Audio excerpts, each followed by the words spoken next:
About 2 blocks are blocked off here. We asked how long it's going to be like this. If they have no time frame right now, they're still wrapping up and putting the pieces together on this investigation. But keep the stepping, you chosen to turn your back. I'm trying to catch a body with shot and leave their face cracked. Lost a police officer in the line of duty.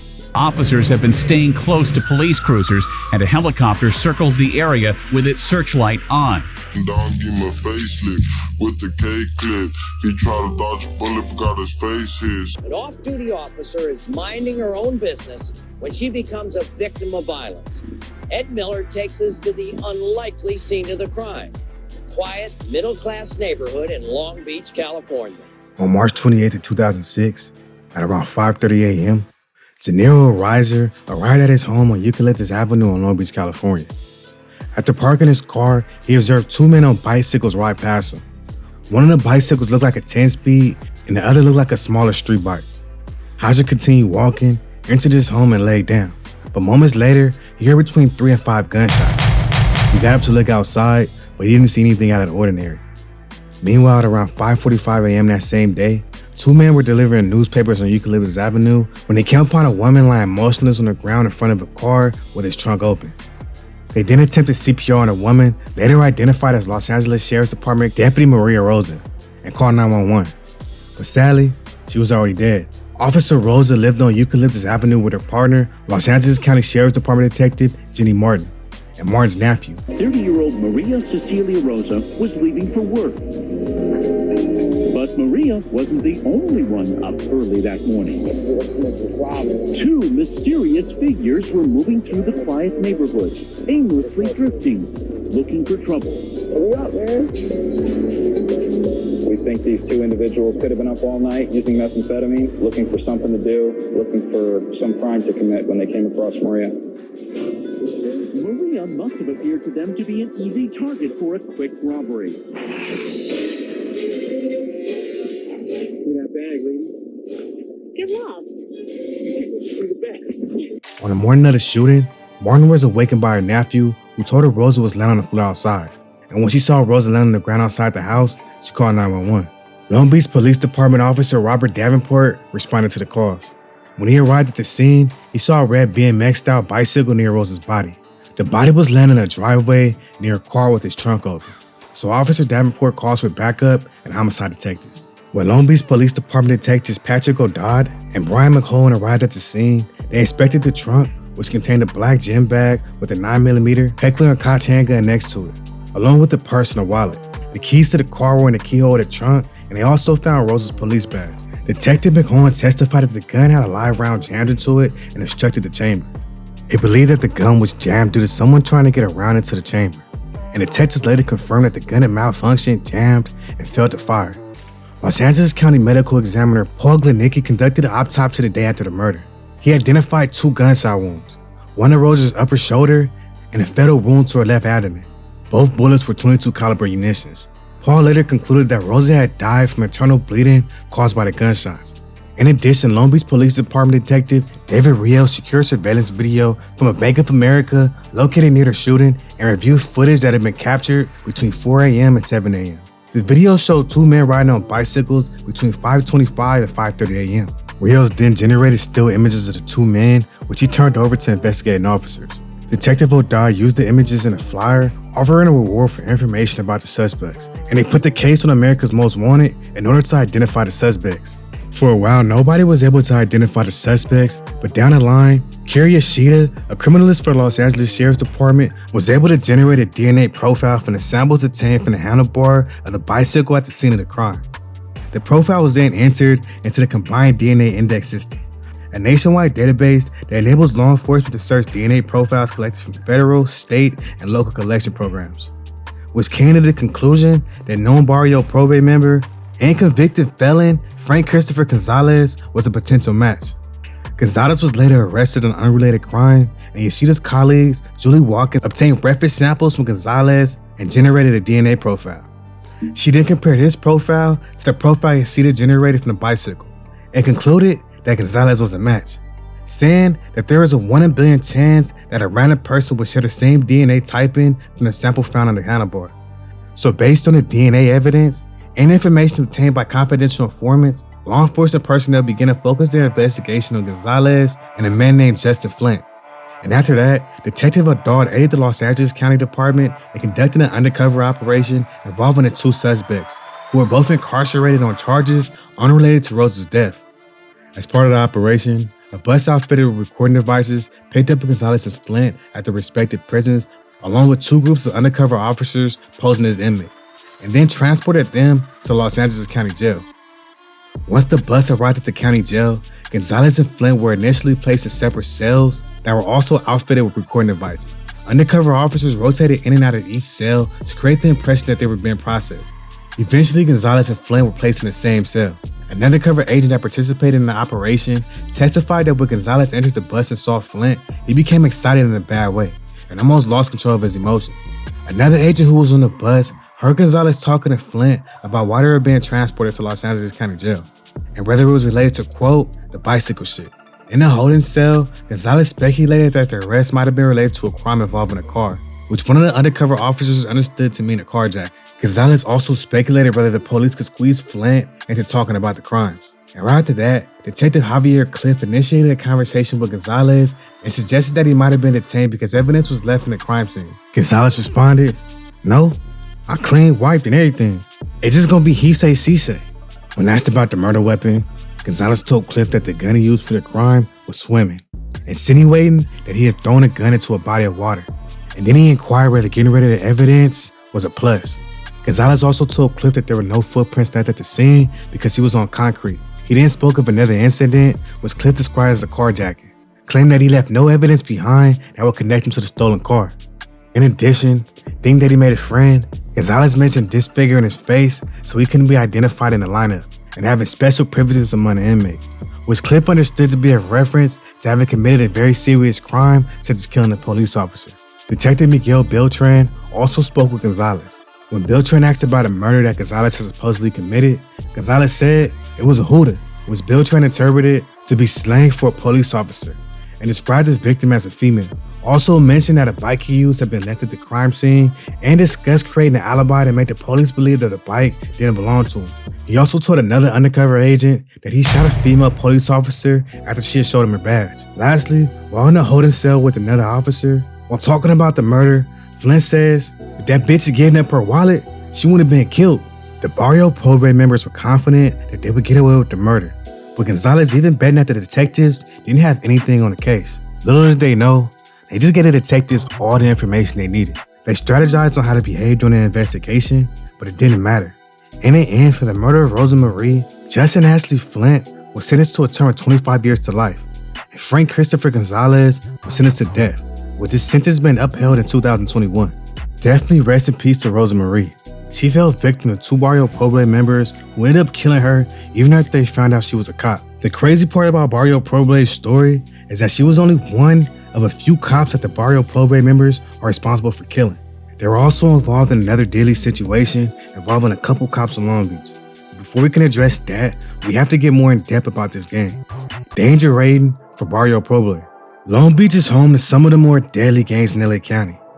You have the insane Crips, the Longos, the Tiny Rascal gang, and a few other known gangs in the area. But one of the more smaller and lesser known gangs is gonna include Barrio Pobre. But don't get it fucked up. These niggas is completely with the business. They're known for multiple gang wars, set up murders, and responsible for the death of a few police officers. That's why when it comes to the danger rating of Barrio Pobre, they're gonna receive a danger rating of a 7.9 out of 10 based off of the gang's history in Long Beach and beyond. What do you guys think though? Did I go too low or too high of a score?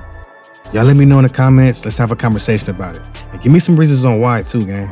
Anyways, y'all heard one story so far, but this gang, they have more than a few other deadly situations they're responsible for, including a set-up murder that quickly turned into the murder of another police officer in Long Beach. Let's get into it. On April 29th of 2000, young but active Barrio Pobre member Ramon Sandoval, also known as Menace, and about 15 other members of Barrio Pobre were drinking outside an abandoned house in Compton, California when a car pulled up.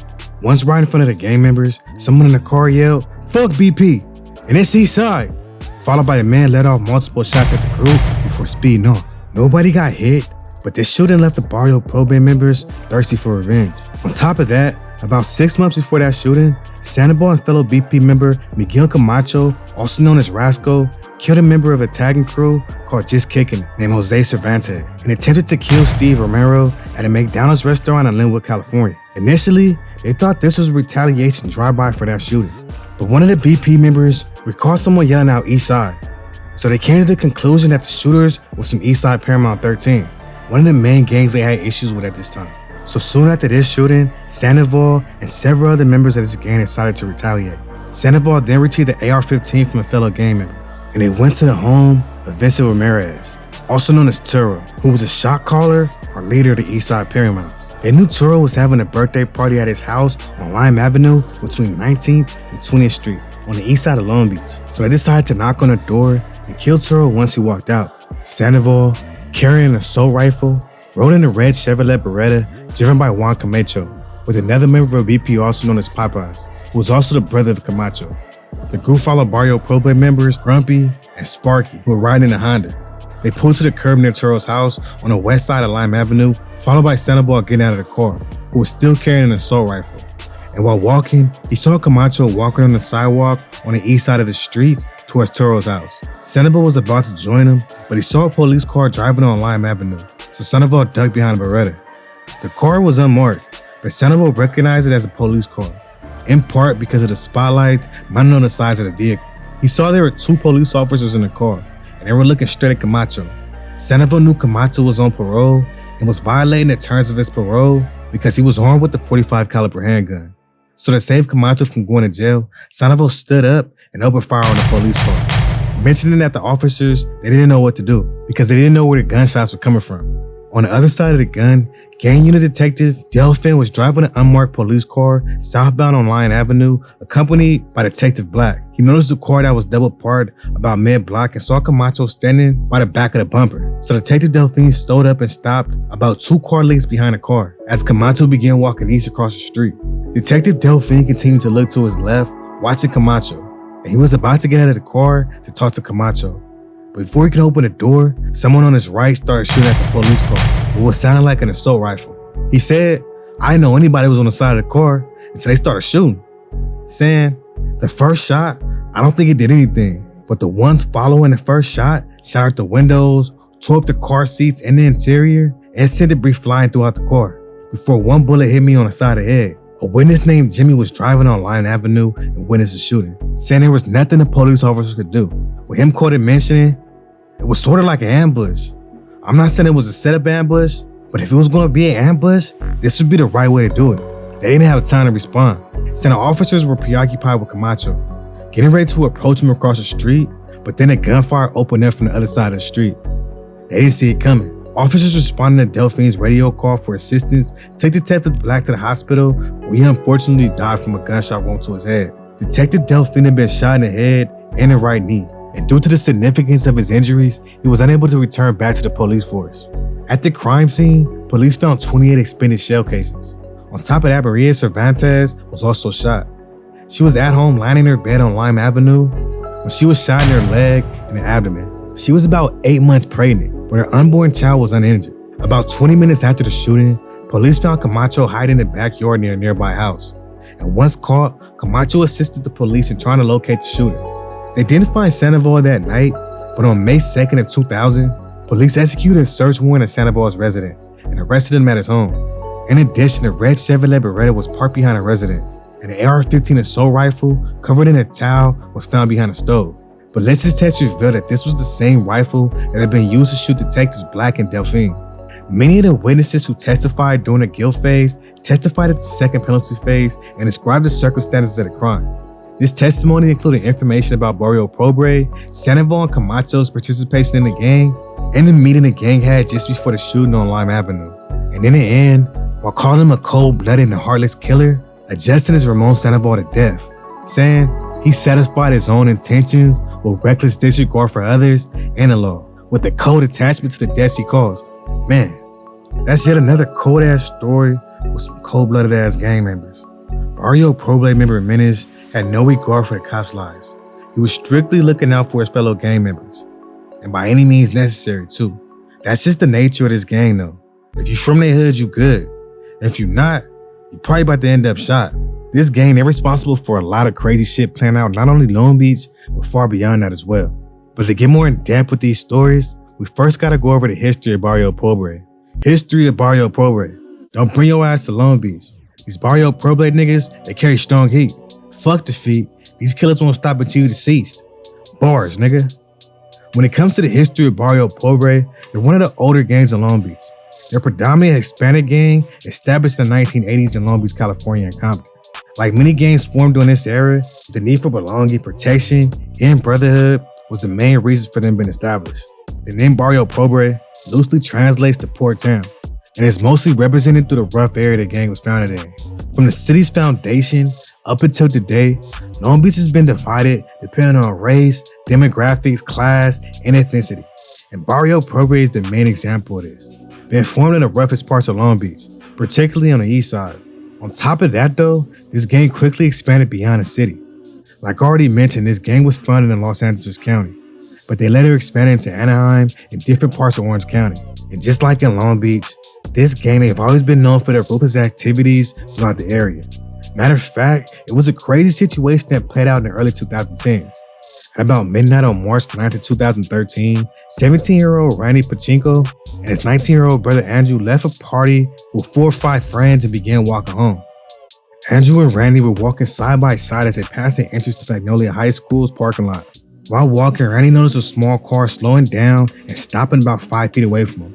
And right after that, Penaloza and Silva Suarez jumped out of the car and walked aggressively towards Andrew and Randy. Silva had his hood put over his head, and they both wore bandanas. Randy, who was spooked by the situation, began to step back about 30 feet. So Penalova and Silva walked about 1 feet in front of Andrew. Silva then asked him, "Where you from?" And Andrew answered, "Nowhere." And right after that, Silva says, "It's Barrio Pobre." And feeling disrespected, Andrew asks, "Why you up in my face?" Followed by an argument ensuing. The argument quickly escalates to a fist fight between Andrew and Penaloza. And during the fight, Silva pointed and swung a knife at the others to keep him at bay. During the scuffle, Andrew knocked Penaloza to the ground. Penaloza then got up and told Silva, "Get the filero, fool." Filero is Spanish slang for a knife. That's when Silva pulled the knife from his waistband and approached Andrew from behind. He hesitated for about 3 seconds, then used a roundhouse swing to stab Andrew in the stomach. And right after that, Silva, who was holding a knife outwards, turned to Randy and the others and said, "Y'all want some too?" Andrew tried to escape by scaling a nearby fence and entering the high school's parking lot. And once over the fence, Andrew, holding his stomach, staggered for a few seconds before falling unconscious to the ground. Penaloza and Silva then got back into the car and Carilla started driving. But while driving, Silva told Camilo to go back. So Carilla makes a U-turn and drove the car into Magnolia High School's parking lot and stopped near the spot where Andrew lay unconscious. Penaloza and Silva then jumped out of the car and began kicking Silva in the head. And as they kicked Andrew, Silva said, "That's what you get for fucking up my homie," and stabbed Andrew again with the 8-inch long brass knuckle knife. Silva then bent down and searched Andrew's pockets, followed by Silva screaming, "Barrio Pobre!" One of them then focused their attentions on the others and says, "If you call the cops, I'ma kill you." Penalova and Silva then gets back into the car and the Barrio Pobre members drive off. In the car, Silva declared, "I killed him for $1," followed by him ordering everyone in the car to say nothing, and made a throat-cutting motion with his hand as he said so. Carrillo then dropped off Silva near his home so he could change clothes and then took Penaloza home. After undergoing surgery, sadly Andrew died in the hospital the next day. An autopsy showed he had 2 stab wounds to the left side of his abdomen. One wound punctured his abdomen, reaching his heart, causing him to bleed to death. After the investigation, police arrested Silva on March 12th of 2013. On that same day, they conducted a search of his residence. And during the search, they found a notebook covered in gang graffiti, in which Silva used rap lyrics to brag about stabbing and killing. He had written, "I got the Falero on my side, ready to commit homicide, cut your throat with a knife. Now it's time to end your life. And we kill vatos like you. It's automatic, you bitches. It's time for me to head to the streets with my homies. Fuck snitches." On top of that, police arrested Penaloza about 10 days later after a long and intense manhunt.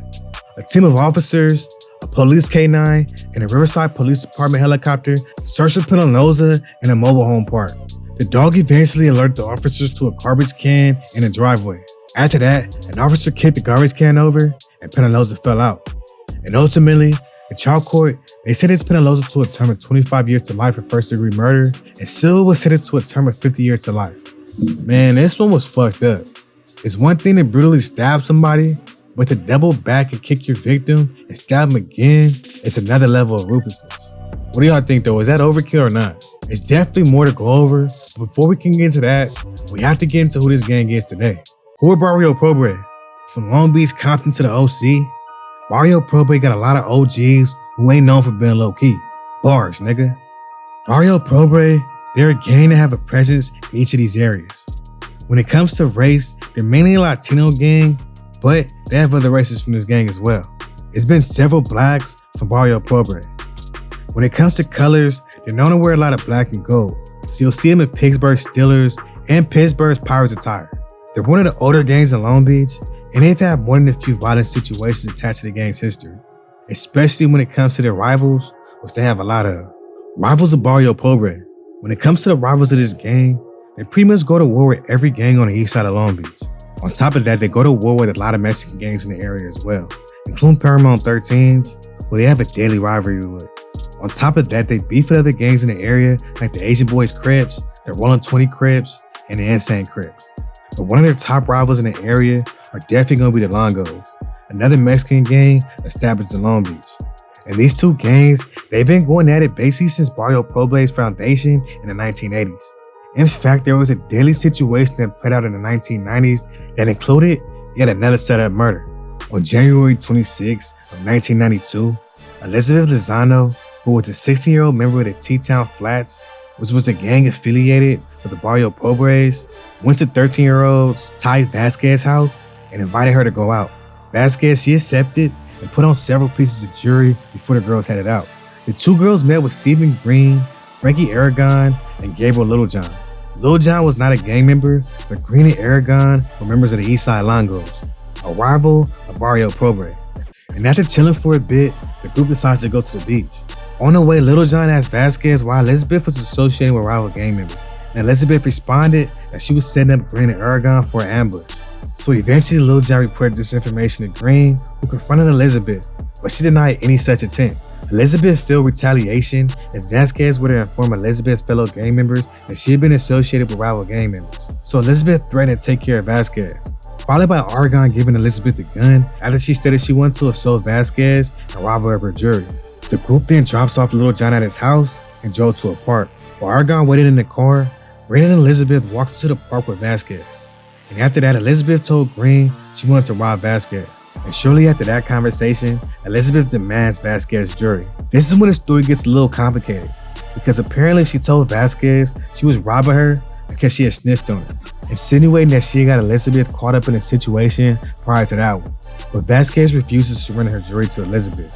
The two then got into a brief scuffle, which led to Elizabeth shooting Vasquez twice in the head at point-blank range, killing her instantly before the group returned to the car. After the murder, they returned to Littlejohn's house. Elizabeth had Vasquez's jewelry and told Littlejohn that she had killed Vasquez and she refused to give up her jewelry. After this, Aragon had someone exposed to the murder weapon. Still, with several statements from Littlejohn and other witnesses, Elizabeth was sentenced to life without the possibility of parole. Definitely rest in peace to Vasquez. While she didn't bang, she had close ties to two of the most violent gangs in Long Beach. And sadly, she lost her life because of this. That, it just gives another example of how brutal Long Beach has been. But once again, it's just the tip of the iceberg.